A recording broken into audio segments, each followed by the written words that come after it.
നമസ്കാരം. ദേവസൈന്യയിലേക്കും ക്ഷേത്ര ഐതിഹ്യത്തിന്റെ പുതിയൊരു പങ്ക്തിയിലേക്കും ഏവർക്കും സ്വാഗതം.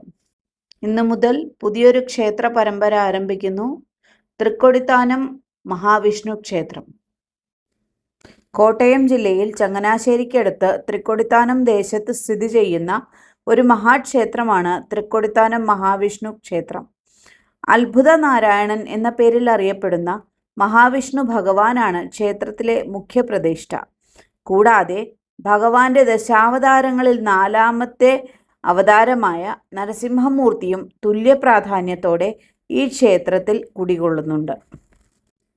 ഉപദേവതകളായി ഗണപതി, ദക്ഷിണാമൂർത്തി, ശാസ്താവ്, സുബ്രഹ്മണ്യൻ, ഭദ്രകാളി, നാഗദൈവങ്ങൾ, രക്ഷസുകൾ എന്നിവർക്കും ഇവിടെ പ്രതിഷ്ഠകളുണ്ട്.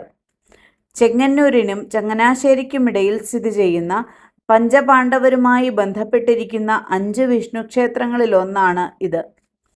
ചെങ്ങന്നൂർ, തൃച്ചിറ്റാറ്റ്, തൃപ്പുലിയൂർ, തിരുവാറന്മുള, തിരുവൻവണ്ടൂർ എന്നിവയാണ് മറ്റുള്ളവ. പഞ്ചപാണ്ഡവരിൽ ഇളയവനായ സഹദേവനാണ് ഇവിടെ പ്രതിഷ്ഠ നടത്തിയതെന്ന് പറയപ്പെടുന്നു. AD 8ാം നൂറ്റാണ്ടിൽ ജീവിച്ചിരുന്ന തമിഴ് വൈഷ്ണവ ഭക്ത കവികളായ ആൾവാർമാർ പാടിപ്പുകഴ്ത്തിയ 108 ദിവ്യദേശങ്ങളിൽ ഈ 5 ക്ഷേത്രങ്ങളും വരുന്നുണ്ട്.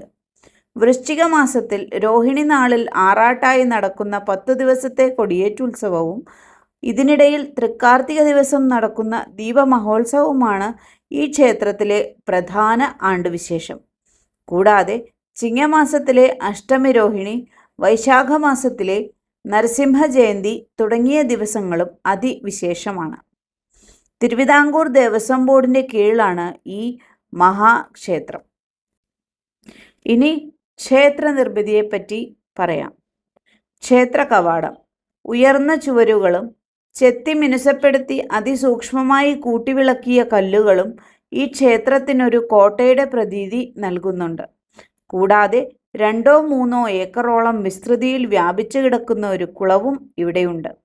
പ്രധാന ശ്രീകോവിൽ വൃത്താകൃതിയിലാണ്. 2 നിലകളോടുകൂടിയ ഈ ശ്രീകോവിലിൻ്റെ 2 നിലകളും ചെമ്പ് മേഞ്ഞതാണ്. അകത്ത് 3 മുറികളുണ്ട്. അവയിലേക്ക് കടക്കാൻ കരിങ്കല്ല് പാകിയ സോപാനപ്പടികൾ കാണാം. പ്രധാന മൂർത്തിയായ ശ്രീ മഹാവിഷ്ണു ഭഗവാൻ ഈ ശ്രീകോവിലിൽ കിഴക്കോട്ട് ദർശനമായി കുടികൊള്ളുന്നു. 6 അടിയോളം ഉയരം വരുന്ന മനോഹരമായ അഞ്ജന ശിലാവിഗ്രഹം ഭക്തരെ ആകർഷിക്കും.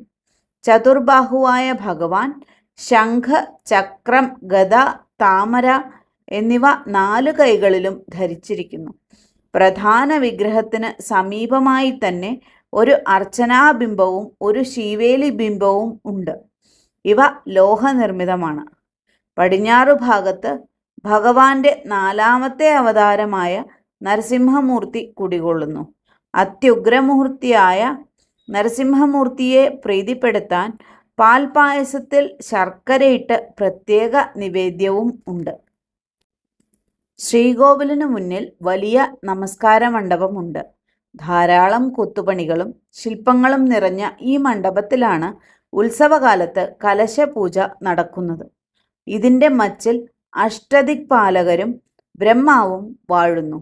മണ്ഡപത്തിൻ്റെ പടിഞ്ഞാറേ അറ്റത്ത് ഭഗവത് വാഹനമായ ഗരുഡന്റെ ചെറിയൊരു ശില്പമുണ്ട്.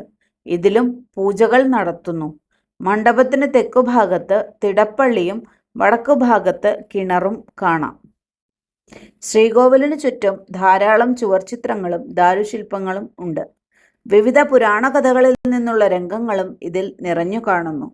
ശ്രീരാമ പട്ടാഭിഷേകം, ഗണപതിപ്രാതൽ, ദശാവതാരം, പാശുപതാസ്ത്ര കഥ, അപ്പം കൊണ്ടുവരുന്ന അന്തർജനങ്ങൾ, അനന്തശയനം, പാർവതീ സമേതനായ ശിവൻ, കാളിയമർദ്ദനം, കുവലയാപീഠം, പഞ്ചപാണ്ഡവർ തുടങ്ങിയവ അവയിൽ പ്രധാനമാണ്. എടുത്തു പറയേണ്ടത് ദശാവതാര രൂപങ്ങളെ തന്നെയാണ്. ഓരോ അവതാരത്തെയും തന്മയത്വത്തോടുകൂടി ശ്രീകോവിലിൻ്റെ മുകൾ തട്ടിൽ കൊത്തിവച്ചിട്ടുണ്ട്. പഴയകാലത്തെ അനുസ്മരിപ്പിക്കുന്ന രീതിയിൽ ധാരാളം ചുമരെഴുത്തുകളും കാണാം. വട്ടെഴുത്ത് ലിപിയിലാണ് അധികവും. തുടർച്ച രണ്ടാം ഭാഗത്തിൽ. നന്ദി, നമസ്കാരം.